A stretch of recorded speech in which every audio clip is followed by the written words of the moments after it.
বিগত দিনে 2019 সালের 12 ডিসেম্বর থেকে আমি সংগঠনের সাথে সম্পৃক্ত হই। এরপর থেকে আমার পথ চলা। তো প্রথমে আমি এখানে আপনার পুরোনো করে সমন্বয় দায়িত্ব ছিলাম।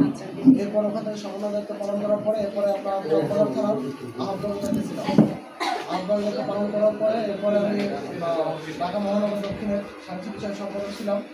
এরপরে সিনিয়র যুব সম্পাদক ছিলাম। এরপরে সিনিয়র সভাপতি হয়ে পরবর্তীতে সেন্টার মনে করছেন আসলে আমি সেন্টারে আসলে আমার সেন্টারে আমার পুরন ঢাকার যে আমি যে বিগত দিনের কার্যক্রমগুলো করছি, তো আমি যদি সেন্টারে আসি তো পুরন ঢাকাকে যদি আমি লিখ দিই তো পুরন ঢাকা আমাদের সমাধান ওখানে আরও স্কোয়ার হতে পারবে।